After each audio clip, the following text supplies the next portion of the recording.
Hey y'all, today I'm going to be teaching you about D-Day. D-Day invasion happened June 6, 1944. D-Day lasted 24 days. D-Day was a day in World War II when Allied forces invaded northern France through the beaches in Normandy. American paratroopers landed on beaches named Omaha in Utah. More than 150,000 troops stormed the beaches in Normandy. D-Day was postponed today due to weather. The D in D-Day means day. The paratroopers' invasion started at 6:30 in the morning.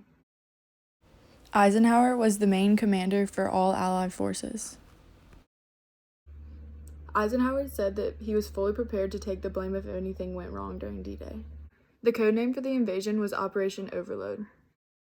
The landing boats used in D-Day were designed for the use in Louisiana swamps. Saving Private Ryan is a movie made about D-Day. The Longest Day is another movie about D-Day. It came out before Saving Private Ryan. 425,000 people were reported killed, wounded, or missing on D-Day.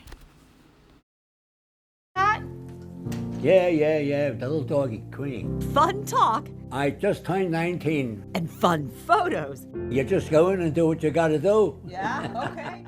But not for long. I think about him many a time.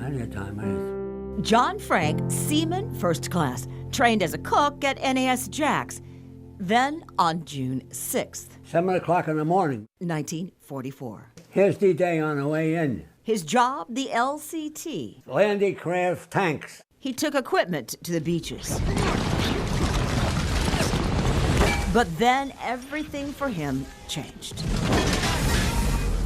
You've seen the movie Saving Private Ryan, Omaha Beach, bloody Omaha. I was just a kid. We were all kids. He was sent in to pick up the bodies. They couldn't get him out right away because of the mines. And he experienced the one thing the movie could not portray. They laid there for days and days and days, and it smelled terrible. To this day, if I talk about it or think about it, I can smell it. And that wasn't all. No, sometimes it's arms and legs. Sometimes they got no head. But we're picking up the parts and bringing them in. They put them on an army truck.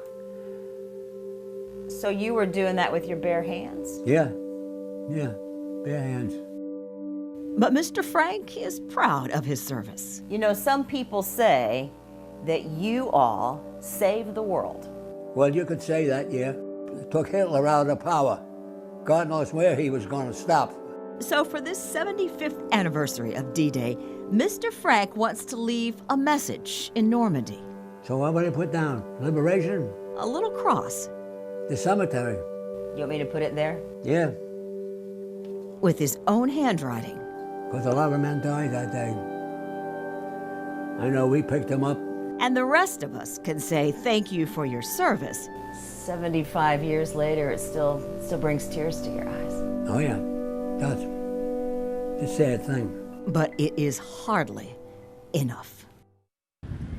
So I think you can understand why I said that. I will never forget that. And Mr. Frank, I know you are in Jacksonville right now watching, and I want to keep my promise to you. So I did go to the cemetery with your cross.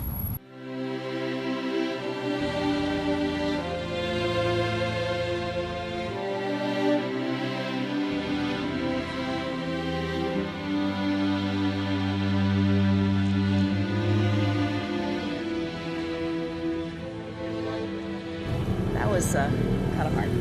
But Mr. Frank, I hope we've given you at least some of the respect. At the end of 2019, less than 1,000 D-Day veterans were still alive. Both of my great-grandfathers fought in D-Day. D-Day was the largest water invasion in history. The Allies set up inflatable tanks and armies to make it look like they were going to be attacking a different part of France.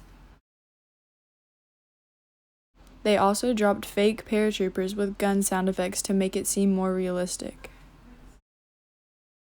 That's the end of my lesson for D-Day.